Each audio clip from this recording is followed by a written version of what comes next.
म्हणजे ह्या champions team हरल्याच्या नंतर चर्चा होती. मान्य आहे की दोन्ही पण टीम ना ट्रान्झिशन फेज मधून चाललेले आहेत, त्यांचे प्लेयर्स रिटायर होत आहेत, नवीन कॉम्बिनेशन्स बसतात, पण बाकीच्या टीम चांगलं करायला लागल्यात. आता ह्या गोटे टीम्स चांगलं खेळणार ह्या सीझन. चेन्नईची लगातार तिसरी हार आहे. 4 मॅचेस खेळली चेन्नई आतापर्यंत आणि 3 हारली आहे. आणि खास करून काय आहे की त्यांच्या होम ग्राउंडवरती 2 मॅच हारली. एक काळी त्यांचा गड होता तो. चेन्नईसाठी कोणतीच गोष्ट बरोबर जाय नाही. तिन्ही पण डिपार्टमेंटमध्ये प्रॉब्लेम दिसते चेन्नईसाठी.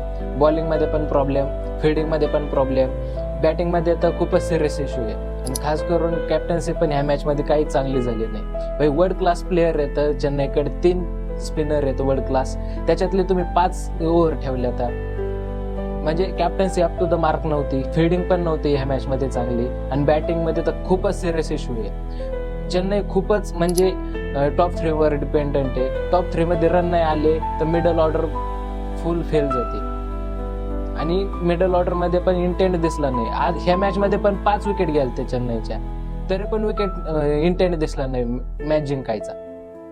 म्हणजे खूप बॅटिंग मध्ये खूपच सिरियस इश्यू चालू आहे. तिने पण मॅच ती चेस करताना हरली ह्या सीझन मध्ये. म्हणजे काहीतरी चेंज करायला लागणार आहे त्यांना. आता सीझन हिटअप व्हायला लागले, दुसऱ्या टीम चांगलं खेळायला लागले. आता सगळ्यांचे कॉम्बिनेशन्स बसले. तर चेन्नईचं अजून बॅटिंग ऑर्डर फिक्स नाहीये. ते प्रत्येक मॅच मध्ये प्लेअर चेंज करतात, याला आणतात, याला बाहेर ठेवतात. हे खूप म्हणजे सिरियस इश्यू चालू आहे चेन्नईचे ह्या सीझनला. लवकरात लवकर फिक्स करायला लागणार आहे, कारण की महत्वाचे मॅचेस येणार आहेत पुढं, खूप इम्पॉर्टंट मॅचेस पण होणार आहेत. त्यामुळं हे काहीतरी फिक्स करायला लागणार आहे. ह्या दिवशी 2 मॅचेस झाल्या. एक चेन्नई वर्सेस दिल्ली झाली, दिल्लीने ती मॅच मारली, आणि नंतर झाली ती पंजाब वर्सेस राजस्थान. पण ह्या दिवशी पूर्ण चर्चा कशाची चालू आहे की चेन्नई चॅम्पियन्स टीम आहे. मागच्या मॅच मध्ये पण मुंबई हरली, तिथं पण चर्चा झाली. ह्या मॅच मध्ये पण चेन्नई हरली. ह्या मॅच म्हणजे ह्या चॅम्पियन्स टीम हरल्याच्या नंतर चर्चा होती.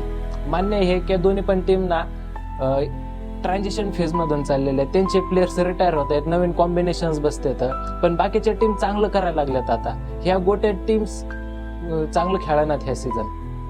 तिकडे पंजाब चांगली करायला लागली, दिल्ली चांगली करायला लागली. दिल्लीने तर 3 मध्ये 3 मॅच जिंकल्या. आता बरं त्याच्यानंतर राजस्थान वर्सेस पंजाब बद्दल जर बोलायचं झालं तर ह्या मॅच मध्ये पण राजस्थान 1 नंबर खेळली. जयस्वालने रन मारले, त्याची पहिली 50 होती ह्या सीझनची, आणि पॉवर प्ले चांगला केला त्यांनी प्लॅटफॉर्म सेट केला बाकीच्यांसाठी. पुढे रन चांगले झाले. डिफेंड करताना पण बॉलिंग मध्ये जॉफ्रा आर्चरने पॉवर प्ले मध्ये चांगली बॉलिंग केली. लवकर विकेट्स काढल्यावरून मॅच सेट झालं तिथंच. ह्या सीझनचं जर टेम्पलेट पाहिलं ना तुम्ही, तर ह्या सीझन मध्ये असं टेम्पलेट दिसून येतोय की जो की पॉवर प्ले चांगला खेळत बॅटिंग मध्ये किंवा बॉलिंग मध्ये, त्याची मॅच होऊन जाते पूर्णपणे. त्यामुळं पॉवर प्ले चांगला करा, मॅच तुमची 40% तुमच्याकडेच जाते.